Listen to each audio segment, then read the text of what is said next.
Hello, good morning বন্ধুরা। দেখো, আমি কালকে তোমাদেরকে বলেছিলাম যে আমার সোনাই নদীর থেকে 2 মিনিটের রাস্তা, আর রাস্তার থেকেই আমার বাড়ি আছে। তোমাদেরকে বাড়ি দেখাবো বলেছিলাম। এই দেখো আমার বাড়ি, এখান থেকে এই রাস্তা ধরেই এই আমার বাড়ি। এই দেখো, এটা আমার বাড়ি, এই হলুদ রঙের, এটা পুরোটাই আমার এরিয়া। দেখো এই বাড়ি, এই আমার গেট।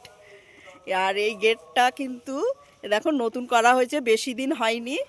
ঠিক আছে, আগে তো এখানে বাংলাদেশের লোকেরা এসে বসে থাকতো বলে ওদের না বসতে দেওয়ার জন্যে এই জিনিসটা করা হয়েছে, যে এখন এখানে তালা লাগানো হয়, এটা বাউন্ডারি দেওয়া হয়েছে। এই দেখো এক ধরনের মোটা যে ওয়্যারগুলো থাকে সেই তারটা দিয়ে আমরা পুরো বাগানটাকে বাউন্ডারি করেছি।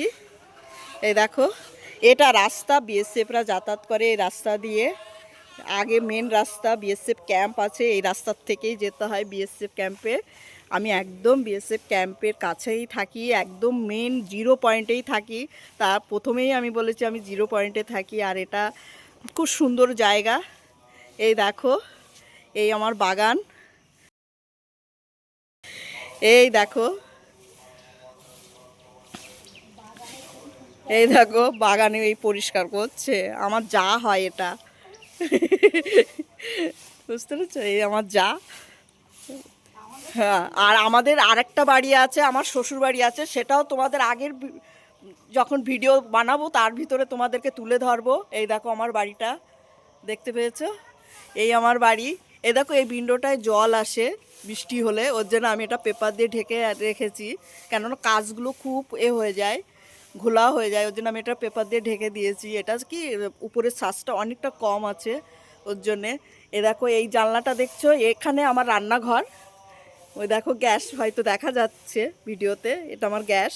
এ দেখো আমার লিচু গাছ। এই বাগানে ছোটো মোটো সব ধরনের ফলের গাছ টুকটাক লাগানো হয়েছে, বুঝতে পেরেছো? এ দেখো করমচা গাছ আছে, তারপরে জলপাই গাছ আছে, আম গাছ আছে, কলা গাছ আছে, টোটালি সব ছোটো মোটো সব গাছ আছে, নারকেল থেকে চালু করে সব ফলের গাছ। আর এখানে বৃষ্টি তো হচ্ছে, কম বেশি হতেই আছে। আর কোনো অসুবিধা হয় না। সবাই বলে বর্ডারে থাকলে খুব অসুবিধা হয়, কিন্তু বর্ডারে কোনো অসুবিধা নেই, আমরা থাকি, আমরা জানি। হ্যাঁ, বিএসএফ থাকে, আমাদের সেফটি আছে এখানে, কোনো অসুবিধা হয় না। সবাই বলে বর্ডারে মানুষ বাস করতে পারে না, কিন্তু আমাদের এখানে কোনো অসুবিধা নেই, আমাদের বর্ডার খুব ভালো। আর সোনাই নদীর ধারে সবসময় বিএসএফ ডিউটিতে থাকে, তো কোনো অসুবিধা হয় না। আর বন্ধুরা, তোমরা এইভাবে আমার ব্লগ দেখতে থাকো। যদি ভালো লেগে থাকে, আমার যদি ব্লগে কোনো প্রবলেম থাকে, তা অবশ্যই তোমরা কিছু মনে করবে না। আমার ভাষার যদি কোনো প্রবলেম থাকে কিছু মনে করো না প্লিজ।